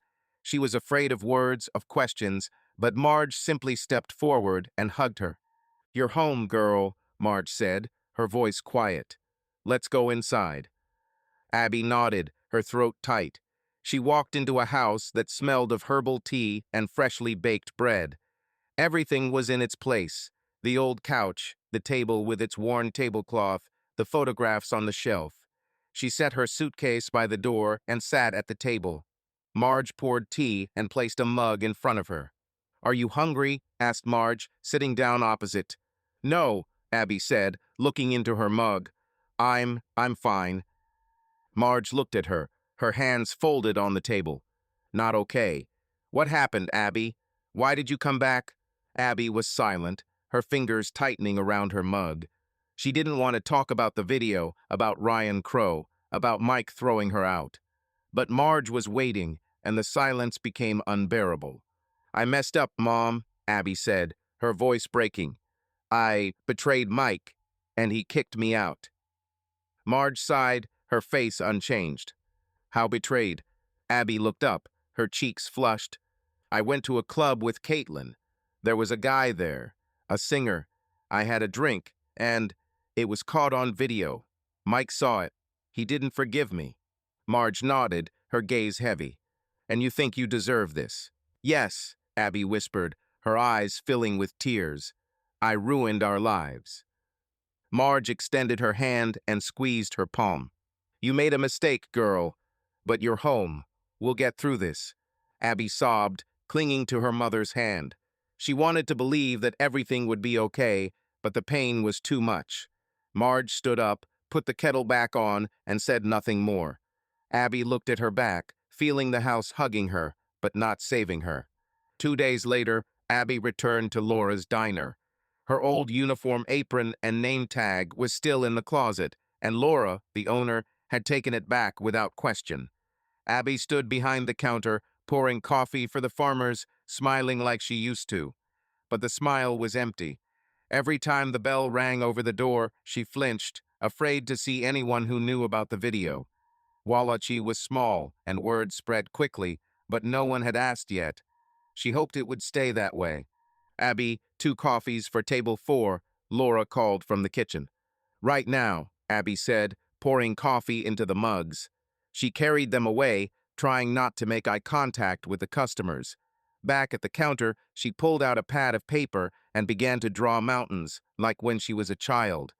It helped to drown out thoughts of Mike, of his cold gaze, of the ring she'd left behind. "You're back, huh?" said Joe, the farmer sitting at the bar. His beard was gray and his voice was rough. "Thought you were a city girl now." Abby forced herself to smile. "It didn't take root, Joe. Wallachi is better." He chuckled, sipping his coffee. "The city is not for everyone. It's good that you're home." Abby nodded, but her stomach clenched. Home. The word was like a death sentence. She wanted to leave, but now she was here, with the same coffee, the same faces. She went into the back room when her shift ended and cried, covering her face with her hands. The pain wouldn't go away, and Mike wouldn't leave her mind. A month later, Abby began to feel ill. She was sick in the morning, dizzy, and unable to drink coffee, although she used to love it. Marge noticed her paleness as they sat down to dinner potatoes and stew, as usual. "You're not feeling well," said Marge, looking at her. "What's wrong with you?" "I don't know," Abby said, pushing her plate away. "Maybe she's tired." Marge frowned, her eyes narrowing. "When was the last time you had your period?" Abby froze, her hands shaking. She counted the days, the weeks, and terror squeezed her chest. "I don't remember. A long time ago." Marge stood up and took money out of the drawer. "Go to the pharmacy. Buy a test. Now." Abby wanted to argue, but her voice was gone. She took the money, put on her jacket, and went to the drugstore, which smelled of medicine and soap. She bought a test, stuffing it in her pocket, and returned home, feeling her legs buckle. In the bathroom, she took the test, sat on the floor, looking at the 2 lines. "Pregnant. Ryan Crow's baby from that night at the Neon." She began to cry, her tears dripping onto the tiles. Marge knocked on the door. "Abby? What's there?" Abby opened it and showed the test. Her face was white, her eyes were red. "Mom, I'm pregnant." Marge looked at the test, her lips pursed. She hugged Abby tightly, like when she was a child. Everything will be fine, girl. You are not alone. How good, Abby screamed, struggling. I can't. It's his baby, not Mike's. What am I going to do? Marge sat down on the sofa, pulling her hand. You'll do what you have to do. The baby isn't a mistake, Abby. It's yours. We'll raise it. Abby shook her head, her tears streaming down. I can't handle it. I have no money, no normal job, nothing. You have me, Marge said, her voice firm. And this house. We'll find a way. Abby clung to her sobs dying down. She was afraid, but her mother's words gave her strength. She decided to keep the baby, no matter what. The next day, Abby found Ryan Crow's manager's contact information online. She wrote an email, her fingers shaking on the keyboard. I'm Abby Thompson. We met in Seattle at the Neon Club. I'm pregnant. The baby is yours. Please contact me. She sent it, but 2 days later she received a reply. Mr. Crow is not interested in contact. Please do not write again. Abby deleted the email, her eyes dry. She hadn't expected help, but the rejection still stung. Marge coughed more often, and her hands shook, but she hid it. Abby saw that her mother was weakening, and she decided to take on more. She began sewing dresses, skirts, curtains for the neighbors. Marge gave her an old sewing machine, and Abby worked in the evenings when Marge was asleep. Her first order's curtains for Mrs. Clare, a dress for the farmer's daughter, brought in little money, but they were a start. You sew well, Marge said, looking at the dress Abby had finished. You have talent. It's just a hobby, Abby said, folding the fabric. But maybe I can make some money. You can do it, Marge said, coughing. You're strong, Abby. For the baby. Abby nodded, her hand touching her belly. She couldn't feel the baby yet, but she knew it was there. It scared her, but it also gave her purpose. She couldn't go back to Mike, she couldn't change the past, but she could be a mother. She worked at the diner during the day, sewed at night, hiding the pain with a smile. Wallachi was her punishment, but also her salvation. One evening, Abby was sitting on the porch looking at the stars. Marge lay down early, her cough echoing through the house. Abby held her notebook, but she wasn't drawing, she was just staring at the blank page. She remembered Mike, his voice, his hands. She wanted to text him, but she knew he wouldn't answer. The video had ruined everything, and it was her fault. I'm sorry, she whispered into the darkness, her voice shaking. I didn't mean to. The wind carried the words away, but there was no answer. Abby closed her notebook and went into the house. Tomorrow would be another day, the diner, the sewing, the baby. She accepted her new life, one step at a time, accepting the pain for the sake of the future. Mike Reynolds sat on an old chair in a tiny office in the basement of a building on the outskirts of Seattle. The room smelled damp and dusty, the walls were peeling, and a single window let in dim light. On the desk in front of him were blueprints, pencils, and a cup of cold coffee. It had been a month since he had been fired from Howard's company, and 3 weeks since Sophia, his former coworker, had broken him out of his cell after a bar fight. She hadn't left him alone, despite his attempts to distance herself. Sophia stood at another desk, as rickety as his, leafing through a file folder. Her dark hair was pulled back into a messy bun, and her glasses were slid down her nose. She was younger than Mike, maybe 27, but her eyes were as hard as steel. She believed in him, and that scared him more than his own despair. Mike, have you looked at the calculations for the warehouse? Sophia asked, without looking up. We need to send them to the client tomorrow. Yeah, Mike muttered, looking at the plans. Everything's fine, but I'm not sure they'll sign it. It's a small thing. A little is a start, Sophia said, closing the folder. If we make this warehouse, there'll be another order. Move on, Reynolds. Mike chuckled, but didn't answer. He still felt empty. Abby, her betrayal, the video that had gone viral, getting fired, it all weighed on him like a slab of concrete. He drank less, but every night, when he came home to his empty apartment, he looked at her picture on the shelf. Her smile, her eyes, they burned him. Sophia was the only thing keeping him from breaking down again. Why are you doing this? he asked, leaning back in his chair. I told you I don't want your help. Sophia looked at him, her eyebrows raised. Because you're a genius, Mike, and I'm not going to watch you ruin yourself over one mistake. Mistakes? Mike gritted his teeth. My wife slept with a rocker on camera. I got fired. It's not a mistake, it's a disaster. That's life, Sophia said, sitting on the edge of his desk. People fall, but you can get up. I believe in you.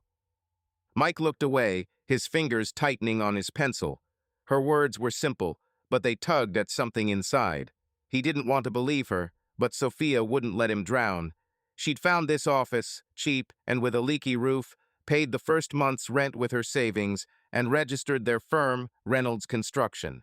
Mike had only agreed because he was tired of arguing. Okay, he said, taking the drawings.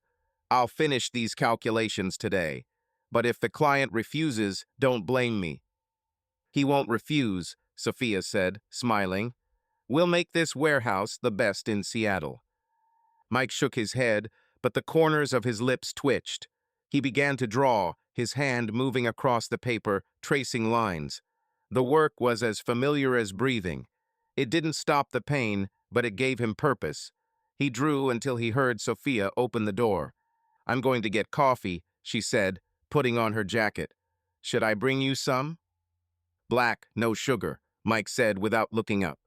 Yes, boss, Sophia replied, her voice light. The door slammed, and he was alone. Mike put down his pencil, rubbed his eyes. He thought of Abby, her voice when she begged, I love you. He hated her, but part of him missed her. He pulled out his phone, opened her old text. Sorry, Mike. He didn't send a reply, but he didn't delete it. He pushed the thoughts away, returned to his drawings. Work was the only thing keeping him going. Sophia returned half an hour later, holding 2 paper cups. She set one down in front of Mike, but tripped over a wire, and coffee spilled on his drawings. Brown liquid ran across the lines, and Mike jumped up. Damn it, Sophia, he shouted, grabbing the napkins. That's 3 hours of work. Oh, I'm so sorry, Sophia said, her eyes widening. She grabbed a rag and began to wipe it away. I didn't mean to, honestly. Mike stared at the ruined plans, his anger growing, but then he noticed her face, guilty and flushed. She looked like a child caught in a prank. Something inside him snapped, and he laughed, short and hoarse, but genuine. For the first time in months. What's funny? Sophia asked, stopping. Her eyebrows rose. You, Mike said, still laughing. You look like the world has ended. Well, I've ruined your work, she said, but her lips twitched into a smile. I'll pay for a new sheet, I swear. Never mind, Mike said, sitting down. I'll redraw it, but you owe me coffee. Agreed, said Sophia, her smile growing wider. She sat down opposite him, taking a sip from her glass. You know, you have a great laugh. You should do it more often. Mike chuckled, but the warmth in his chest remained. He picked up a new sheet of paper and began drawing again. Sophia leafed through the documents, occasionally muttering something about clients. They worked in silence, but the silence was comfortable, like an old sweater. Why are you clinging to me so stubbornly? Mike asked an hour later, without looking up from his drawings. You have your own life, Sophia. Why do you need me? Sophia fell silent, her fingers hovering over the folder. She took off her glasses and placed them on the table. Because I know what it's like to lose everything, she said quietly. My brother, he died 3 years ago. An accident. He was an engineer like you. He was working on a construction site and a beam fell, the wrong cable. Mike looked up, his hand stopping. I'm sorry, he said, his voice low. I didn't know. Nobody knows, said Sophia, looking at the table. I don't tell. But he was my best friend. After he died, I thought it was all over. But I got up and moved on, because that's what he would have wanted. Mike nodded, his throat tightening. He remembered the accident at his construction site, the snapped cable, the cracked concrete. He was lucky no one was killed, but he understood her pain. You are stronger than me, he said, looking at her. I don't know how to get up. You're getting up, Sophia said, her eyes meeting his. You're here, drawing. It's a start, Mike. He didn't answer, but her words sank in. She was right, he was here, working despite everything. He turned back to the drawings, feeling something stir inside him. Not certainty, but something close. The next day, they met with a client, the owner of an old warehouse on the outskirts of Seattle. The man, about 50, in a rumpled suit, wanted to renovate the building for rent. Mike and Sophia showed him the blueprints, the calculations, the plan for shoring up the foundation. Mike spoke confidently, his voice as firm as ever. Sophia added details, her smile reassuring the client. Not bad, said the client, leafing through the papers. How long will it take? 3 months, Mike said, if there are no delays in deliveries. Okay, said the client, holding out his hand. Let's sign the contract. Don't let us down. Mike shook his hand, feeling the tension ease. Sophia smiled, her eyes shining. They walked out of the cafe where the meeting was taking place and stopped outside. The rain had stopped. The air was fresh. We did it, Sophia said, clapping him on the shoulder. First contract, Mike. Yeah, Mike said, his lips twitching into a smile. I didn't think it would come to this. I knew it, Sophia said, her voice warm. You're a genius, Reynolds. This is just the beginning. Mike looked at her. Her face lit up. He felt something not love, but gratitude, closeness.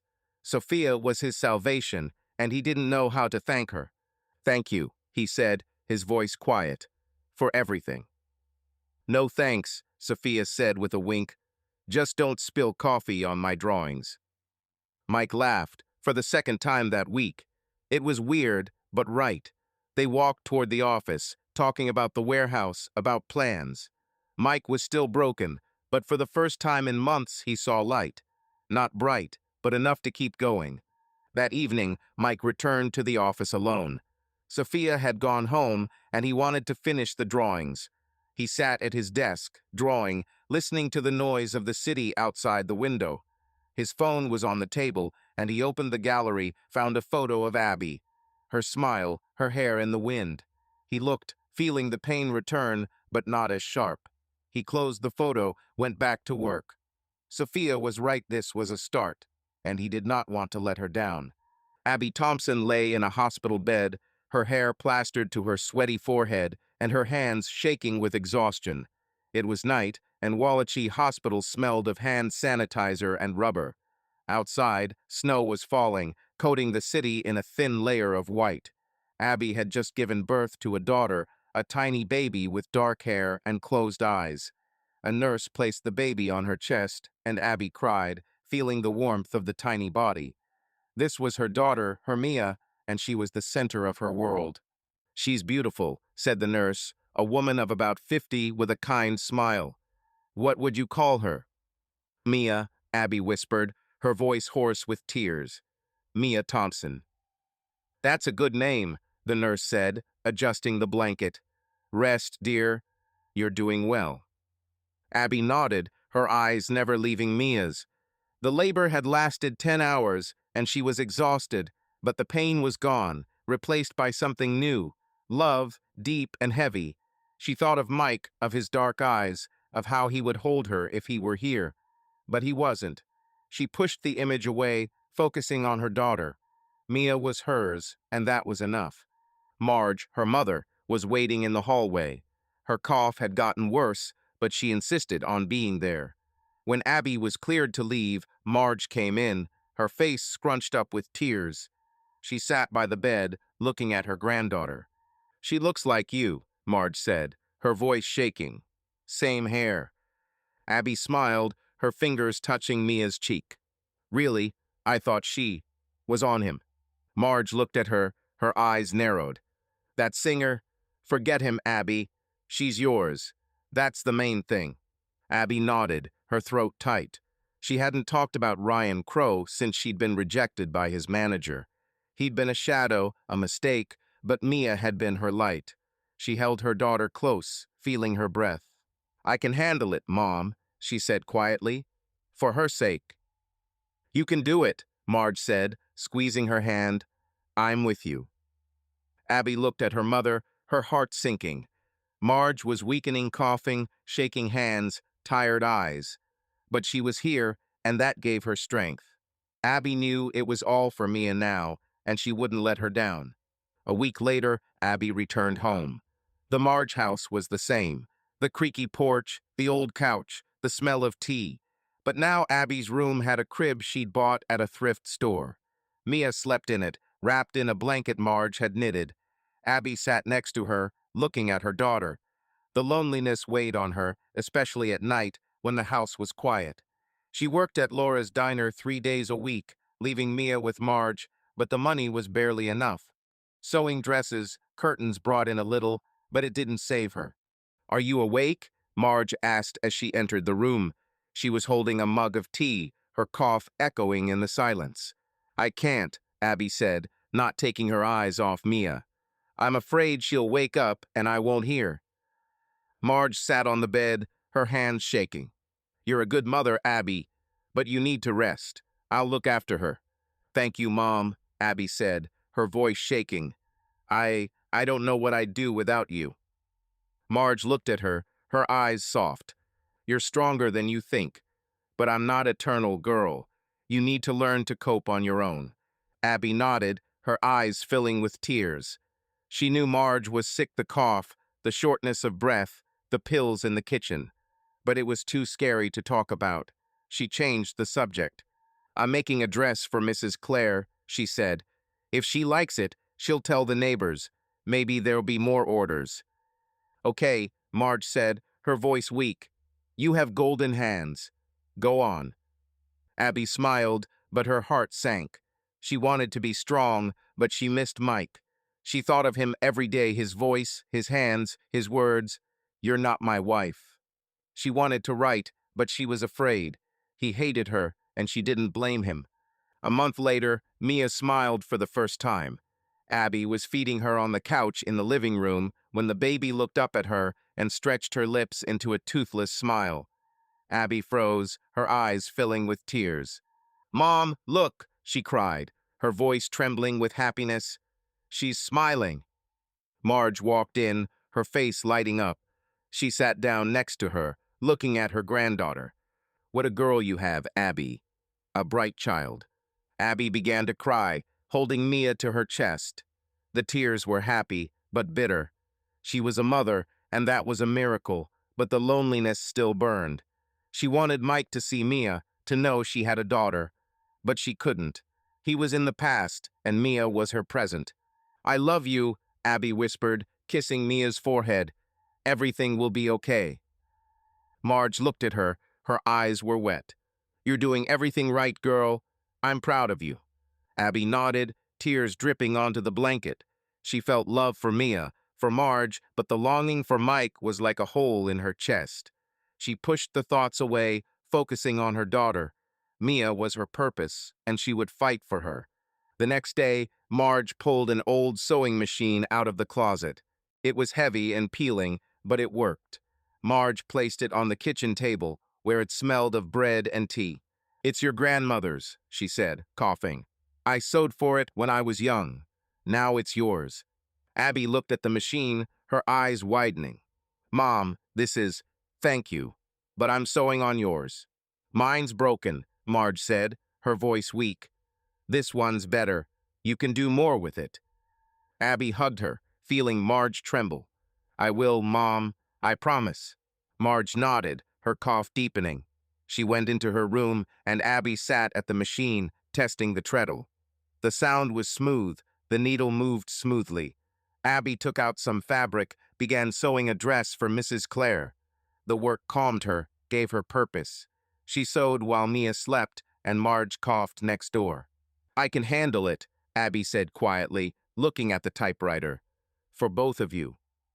She worked until midnight, her fingers aching, but the dress was almost done. She looked at the crib where Mia slept and smiled. This was her life hard, but hers. A week later, Abby brought Mrs. Clare's dress. The old woman who lived in the house by the river looked at it, her eyes shining. Beautiful work, Abby, she said, holding up the dress. How much do I owe you? $10, Abby said, her cheeks flushing. If you like it. It's worth more, Mrs. Clare said, handing her a 20. Make something for my daughter. I'll tell the neighbors. Abby nodded, her heart beating faster. Thank you, Mrs. Clare. I will. She returned home, clutching the money. It was a small step, but an important one. She told Marge, who smiled despite her cough. I told you, said Marge, sitting on the couch. You can do it. Abby sat down next to her, holding Mia. I want her to be proud of me, Mom. And you too. I'm already proud, Marge said, her voice weak. And she will be. Abby held Mia close, feeling her warmth. She knew the loneliness would not go away, that Mike would remain in her heart. But Mia was her light, and for her she would live. That night, Abby sat on the porch, looking at the stars. Mia was asleep. Marge was coughing in the room. She took out her notebook, but she didn't draw. Instead, she wrote, Mike, I have a daughter. Her name is Mia. I'm sorry. She stared at the words, her fingers shaking, but she didn't send it. She folded the paper, hid it in a drawer. Mike was in the past, and she was here, with Mia and her mother. This was her life, and she accepted it, sacrificing herself for love. Caitlin Morgan stood in a cramped casting room in downtown Seattle, clutching a piece of paper with her script. The room smelled of dust and cheap coffee, and the walls were covered with old movie posters. There were two people sitting at the table, a woman with short hair and a man with glasses, both with tired expressions. Caitlin smoothed her red hair, squared her shoulders, and began to recite the monologue she had memorized. Her voice shook, but she tried to sound confident. This was her 5th audition in a month, and each time she believed it would be her ticket to Hollywood.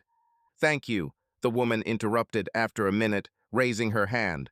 That's enough. Caitlin froze, her fingers clenching the paper. I can do it again, she said quickly. I know the lines. I'm just a little nervous. No need, the man said, writing something down. You have no experience, Caitlin, and you can't hide the Montana accent. This isn't for advertising. But I can work on it, Caitlin said, her voice growing louder. Give me a chance, Next, the woman shouted, not looking at her. Caitlin pressed her lips together, her cheeks flushing. She crumpled the paper, threw it in the trash, and walked out, slamming the door. It was pouring outside, and her denim jacket was soaked through in seconds. She stood outside the building, her hands shaking with anger. 2 years in Seattle, dozens of auditions, hundreds of dollars in acting classes, and nothing. Her dream of becoming an actress had crumbled like sand. She pulled out her phone and checked social media. The video she'd staged of Abby and Ryan Crowe was still being talked about, but it was just old gossip now.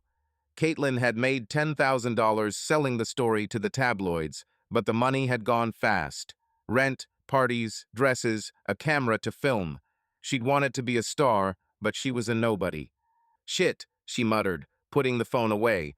Her thoughts went back to Abby, to her screaming, You betrayed me. Caitlin pushed the memory away, but it burned.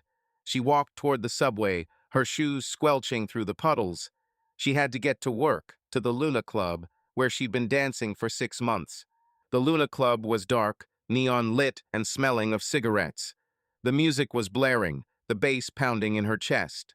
Caitlin stood backstage in a sparkly top and short shorts, looking up at the stage where another girl was twirling around a pole. Her makeup bright lipstick, black eyeliner hid her fatigue, but not her self-loathing. She hated this place, these men, their looks, their money, but it paid the rent. Caitlin, you're next, said the manager, a fat guy named Tony, his voice raspy from cigarettes. Yes, I'm coming, she muttered, adjusting her hair. She took a flask from her bag and took a sip of whiskey. The liquid burned her throat, but gave her courage. Caitlin walked out on stage, her heels clicking on the wood. The men at the front, drunk and in wrinkled shirts, whistled and threw bills.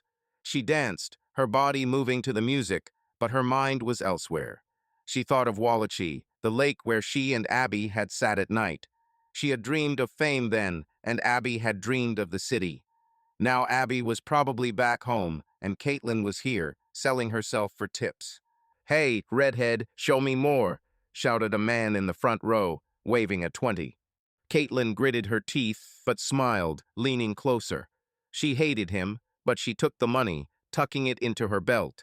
The dance ended, and she walked backstage, her hands shaking. Tony was waiting for her, counting the bills. "Not bad," he said, giving her her share.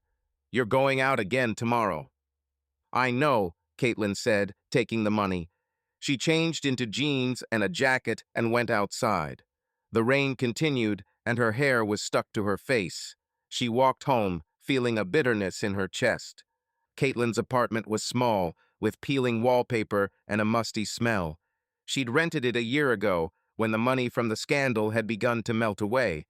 The furniture, an old couch, a table, a mattress on the floor, was from a garage sale. Caitlin dropped her bag and turned on the light. There was a pack of cigarettes and a lighter on the table. She lit one, blowing smoke toward the ceiling. Her phone buzzed, a text from a friend she'd been hanging out with, Melanie. "Going to the club tomorrow? There's a party." Caitlin didn't answer. She was tired of the parties, of the empty promises, of people who saw her only for her red hair and her smile. She opened a drawer and pulled out an old photo of her and Abby when they were about 16 at a lake in Wallachie.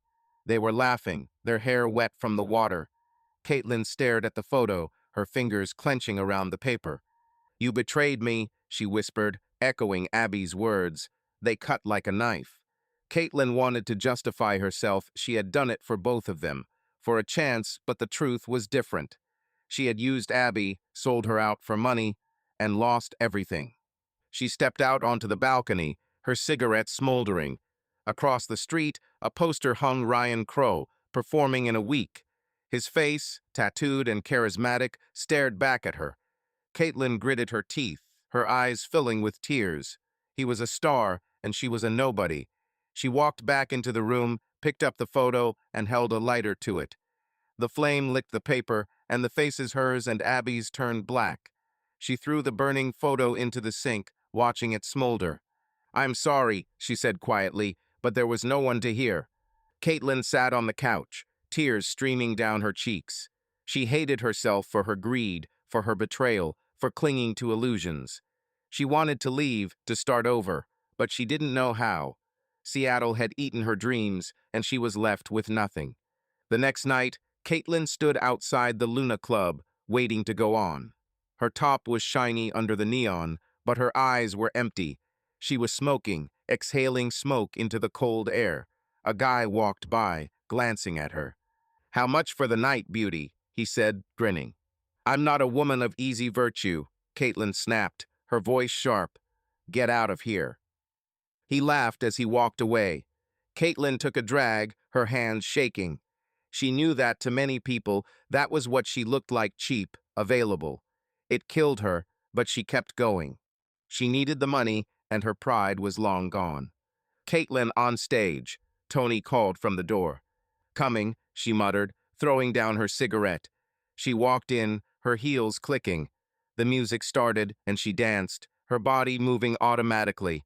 Men whistled, threw money, but she didn't look at them. She thought about Abby, where she was now. Maybe in Wallachie, serving coffee, living a quiet life. Caitlin envied her. Abby had a home, and she had only this stage.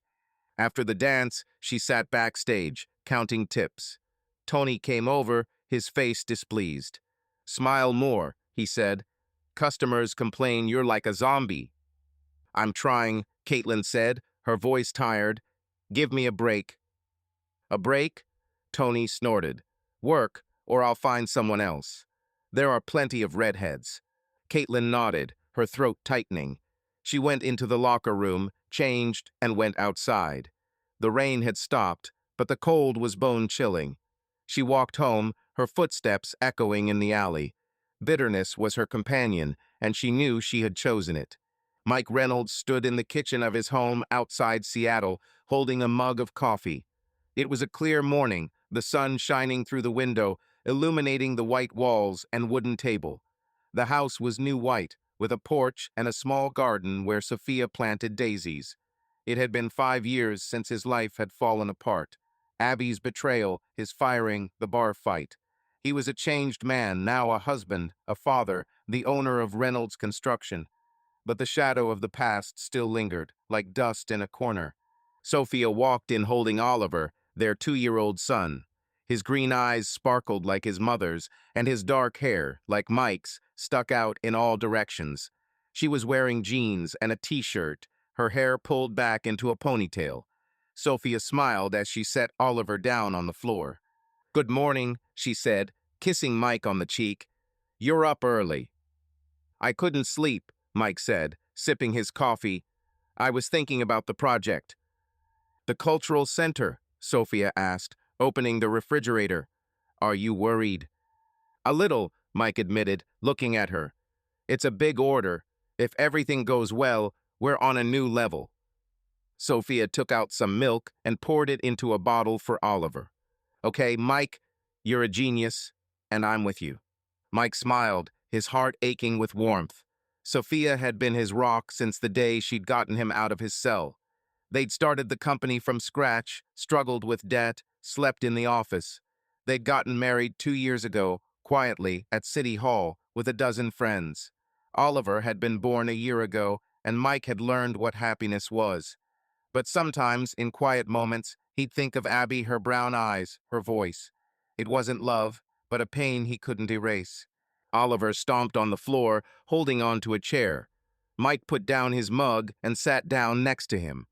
"Hey, boy," he said, holding out his hands. "Come to your daddy." Oliver looked at him, his face lighting up with a smile. He let go of the chair, took a step, then another, swaying. Mike gasped, took out his phone, filming. "Sophia, look," he shouted. "He's coming." Sophia turned around, her eyes widening. "Oliver, well done," she cried, clapping her hands. Oliver reached Mike and fell into his arms, laughing. Mike caught him, kissing his forehead. "You are my champion," he said, his voice shaking with joy. Sophia came up and hugged them both. "We must put this on the calendar," she said, laughing. "Oliver Reynolds' first move." Mike nodded, his smile wide. He held his son, feeling his warmth, and knew that this was his life, real and alive. He set Oliver down on the floor, handed the phone to Sophia. "Save the video," he said. "I'll show him when he grows up." "Are you planning his future yet?" Sophia asked, her eyes shining. "Yeah," Mike said. "He'll be an engineer like us." They laughed, and Mike felt the tension drain away. Sophia was his home, Oliver was his purpose. But somewhere deep inside, like an old wound, Abby remained. During the day, Mike was at the construction site of a cultural center, a project he had dreamed about for years.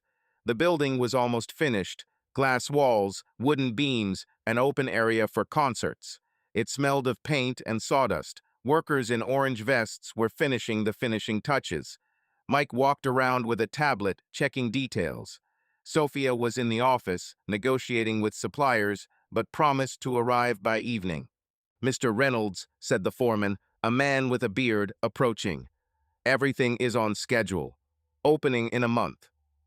"Okay," Mike said, looking at the plans. "Check the wiring on the second floor. I don't want any surprises." "We'll do it," said the foreman, leaving. Mike looked at the building, his chest tightening with pride. This wasn't just a project, it was a symbol. 5 years ago, he was a nobody, drinking in a bar, losing himself. Now he was building something that would last. He pulled out his phone, took a photo, sent it to Sophia. "Our center is almost done." She replied a minute later, "Cool, proud of you. Be there soon." Mike smiled, putting his phone away. He knew that without her, none of this would have happened. Sophia was his partner, his wife, his light. But Abby's shadow still loomed, especially in moments like these when he was alone. That evening, Mike came home, his boots covered in dust from the construction site. Sophia was cooking dinner pasta with sauce and Oliver was playing with blocks on the floor. Mike sat at the table, looking at them. His heart was full, but something was gnawing at him. Are you okay? Sophia asked, placing the plate in front of him. You look thoughtful. Yeah, I'm fine, Mike said, cutting off a piece of bread. Just tired. Don't lie, Sophia said, sitting down opposite him. Her eyes met his. I know you, Mike. What happened? Mike sighed, his fingers hovering over his fork. I found something today. In the office, in an old box. What? Sophia asked, her eyebrows raised. A letter, Mike said, looking at his plate. From Abby. She sent it 3 years ago. Sophia fell silent, her face becoming serious. Have you read it? No, Mike said, looking up. And I don't want to. It's the past. Then why are you thinking about him? Sophia asked, her voice soft but firm. Mike shrugged, his throat tightening. I don't know. Sometimes it just appears in my head. Not love, but pain. I thought it was gone, but apparently not. Sophia reached out and squeezed his palm. Mike, you're human. It's okay. She was part of your life. But now you have us, me, Oliver, our company. This is your present. Mike nodded, his eyes meeting hers. You're right. You're my home, Sophia. And Oliver, I don't want to go back. She smiled, her fingers squeezing him tighter. Okay? But if you want to talk, I'm here. I know, Mike said, his voice quiet. Thank you. They ate, talking about the construction site, Oliver, their weekend plans. Mike looked at Sophia, at her laughter, and felt Abby's shadow recede. He had chosen the present, and it was right. Subscribe to our channel so that your love doesn't cheat on you, and go ahead and listen to the next story, because this story is nothing compared to the next one. If you're under 18, don't even think click to the next one.